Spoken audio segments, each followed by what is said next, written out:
যে কথা আজ আমি বলতে চলেছি তা শুধু যুক্তির নয়, তা আত্মার গভীর অভিজ্ঞতা, চেতনার অদৃশ্য স্পন্দনের সত্য। আমরা অনেকেই দেখি মানুষ গাড়ির গায়ে নানা ধরনের মন্ত্র লেখে। কেউ ভাবে এতে গাড়ি রক্ষা পাবে, কেউ ভাবে এতে দেবতার কৃপা থাকবে। কিন্তু কখনো কি ভেবেছ আসলে সেই মন্ত্র লেখাটা কি সত্যি রক্ষা আনে, নাকি এর আড়ালে লুকিয়ে আছে এক গভীর আধ্যাত্মিক বিপর্যয়? আজ আমরা সেই সত্যের গভীরে প্রবেশ করব, যে সত্য শুধু বাহ্যিক নয়, আত্মার স্তরে নাড়া দেয়। শাস্ত্র বলে মন্ত্র কোনো সাধারণ শব্দ নয়, মন্ত্র হলো এক জীবন্ত স্পন্দন, এক শক্তির কেন্দ্র। প্রতিটি মন্ত্রের মধ্যে লুকিয়ে থাকে দেবশক্তির উপস্থিতি। সেই শক্তি নির্দিষ্ট নিয়মে, শুদ্ধ উচ্চারণে, নির্দিষ্ট স্থানে এবং নির্দিষ্ট ভাবনায় জাগ্রত হয়। এখন ভাবো, যদি সেই মন্ত্র যা দেবশক্তি আগুনের মতো তুমি এক চলমান বস্তু, এক গাড়ির গায়ে লিখে দাও, তবে কি ঘটে? গাড়ি কোনো পবিত্র স্থান নয়।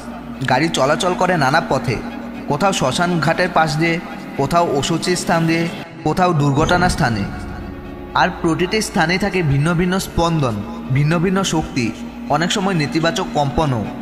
যখন সেই পবিত্র মন্ত্র গাড়ির গায়ে থাকে, তখন সেই দেবশক্তি সেই সব স্থানে স্পন্দনের সঙ্গে সংঘর্ষে আসে। ফলশ্রুতিতে সেই মন্ত্রের শক্তি বিকৃত হয়ে যায়। আর যখন মন্ত্রের শক্তি বিকৃত হয়, তখন সেই রক্ষাকবচ থাকে না, বরং তা হয়ে যায় এক অনিয়ন্ত্রিত শক্তি, যা বিপরীত প্রতিক্রিয়া সৃষ্টি করতে পারে। আধ্যাত্মিকভাবে বলা হয়, মন্ত্রের স্থান হৃৎকমলে, মনের অন্তরে এবং পূজাস্থানে। মন্ত্রের স্পন্দন জাগ্রত হয় তখনই যখন তাকে শ্রদ্ধা ও ভক্তির মাধ্যমে উচ্চারণ করা হয় বা ধারণ করা হয়। কিন্তু যখন সেই পবিত্র স্পন্দনকে বাহ্যিক প্রদর্শনের বস্তু বানানো হয়, তখন তা তার মূল শক্তি হারিয়ে ফেলে। গাড়ির গায়ে লেখা মতো তখন আর মন্ত্র থাকে না, তা হয়ে যায় এক আকার মাত্র। কিন্তু সেই আকারের ভেতর দেবশক্তির স্মৃতি থাকে, আর সেই স্মৃতি আকর্ষণ করে নানা অদৃশ্য শক্তিকে, সু এবং অসু দুয়োই।